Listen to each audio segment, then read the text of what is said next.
है। दावेदारी करे नीतीश कुमार और जो अन्य सरकार है।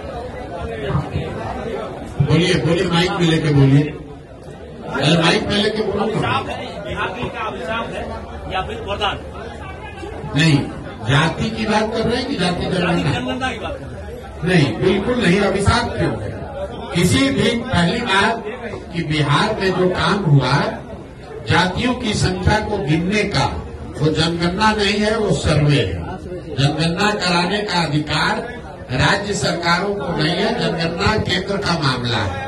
लेकिन उसको आप सर्वे कहिए या जनगणना कहिए, जो सर्वे यहाँ आया उससे कोई दिक्कत नहीं है। सर्वे में तो वही बात निकल के आई जो सब लोग कह रहे हैं कि समाज का एक बड़ा वर्ग जिसके नाम पर पिछले 30-35 साल में राजनीति की गई, जिनके वोट से लोग सत्ता में बैठे, उनकी स्थिति, उनके बच्चों की स्थिति जो आज से 30 वर्ष पहले थी, कमोबेश वही है।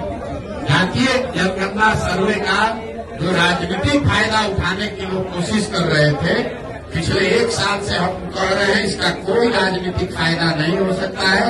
और उसका परिणाम ये है, आप देख लीजिए कि जातिगत जनगणना और सर्वे को देशव्यापी मुद्दा बनाकर भाजपा से लड़ने का दावा करने वाले नीतीश कुमार खुद ही अपना दल छोड़कर भाग गए भाजपा की शरण में।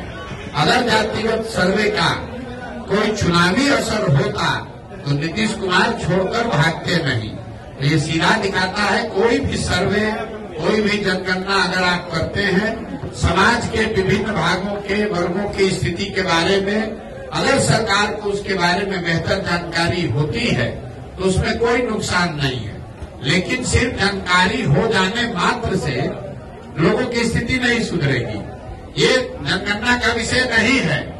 पूरे देश को मालूम है कि बिहार देश का सबसे गरीब राज्य है। ये जानकारी तो सरकार के पास है, तो इससे क्या यहाँ गरीबी खत्म हो गई? पूरे देश को मालूम है कि बिहार सबसे अशिक्षित और बेरोजगार राज्य है, तो क्या यहाँ उससे शिक्षा की स्थिति सुधर गई? ये तो ऐसे हुआ कि आप पुस्तकालय में, लाइब्रेरी में जाइएगा, आपको सारे किताब रखे हुए, उससे आप ज्ञानी थोड़े ना हो जाइएगा, आपको सही किताब पढ़ना भी पड़ेगा। तो जनगणना से जो स्थिति निकल के आई उससे स्पष्ट है कि बिहार में गरीबी, अशिक्षा, भ्रष्टाचार, भुखमरी बहुत बड़े पैमाने पर है। और जिन वर्गों के नाम पर लालू जी, नीतीश जी ने पिछले 30 वर्ष में राज किया, उन वर्गों के लोगों को इसका कोई लाभ नहीं मिला है।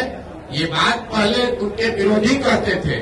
जनगणना कराकर नीतीश कुमार, लालू यादव ने वो कीचड़ अपने आप अपने मुंह पर लपेट लिया। ये स्वीकार कर लिया कि जिन वर्गों के प्रतिनिधित्व की, आवाज की, एम्पावरमेंट की बात कर रहे थे, उन वर्गों को पिछले 30-35 साल में कोई लाभ नहीं मिला है।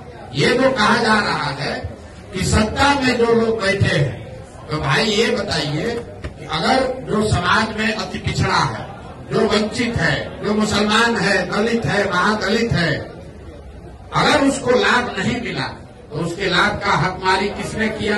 जो लोग सत्ता में बैठे हैं उन्होंने तो किया। तो सत्ता में 32 साल से बैठा कौन है? लालू और नीतीश। तो अगर हकमारी हुई तो सबसे बड़ी हकमारी लालू और नीतीश ने की है। इनको किसने रोका है? आज अभी सरकार में थे लालू नीतीश, साथ में किसी अल्पसंख्यक को गृह मंत्री बना देते, उप मुख्यमंत्री बना देते। तो जब सरकार बनी तो मुसलमानों के वोट से आरजेडी जो अपनी राजनीति करती है, उन्होंने मुसलमानों को एक भी विभाग नहीं दिया। अभी राज्यसभा में अपना भेजे हैं एमपी, राज्यसभा में किसी मुसलमान को नहीं भेजा। मुसलमानों को भाजपा का डर दिखाकर वोट लिया, लेकिन उनको प्रतिनिधित्व नहीं दी, भागीदारी नहीं दी। तो किसने हकमारी की?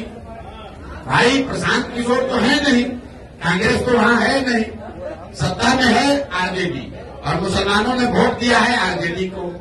और उसके बावजूद अगर आरजेडी आपको हक नहीं दे रही है तो आपका हकमारी वही कर रही है। यही हाल नीतीश कुमार ने किया। 15 साल से अति पिछड़ा, दलित, महादलित का वोट लिया, लेकिन कितने अति पिछड़ों को कोई विभाग दिया?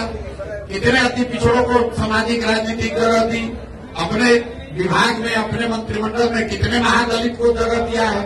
आप जरा देख लीजिए उनके अगल बगल बैठने वाले जो लोग हैं वो किस समाज के लोग हैं। वो कितने अति पिछड़ों के बगल में बैठा है।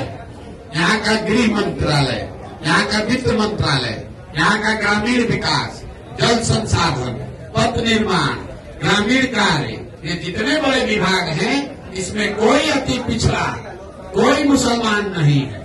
और इसी अति पिछड़ा और मुसलमान के नाम पर 30 वर्ष से ये लोग राज कर रहे हैं दोनों लोग। तो ये जो सर्वे हुआ, ये सर्वे करके जैसे विनाश काले विपरीत बुद्धि, ज्यादा चालाक बनिएगा तो यही होगा। ऊपर वाले ने आप ही के हाथ से ये स्वीकार करा दिया, प्रमाण दे दिया कि जिस 30 साल से मुसलमानों के अति पिछड़ों के, महादलित के, वंचित के नाम पर आपने वोट किया, उनको आपने कोई हक नहीं दिया। उनकी आर्थिक, सामाजिक, शैक्षणिक स्थिति जैसे 30 साल पहले थी वही आज बनी हुई है।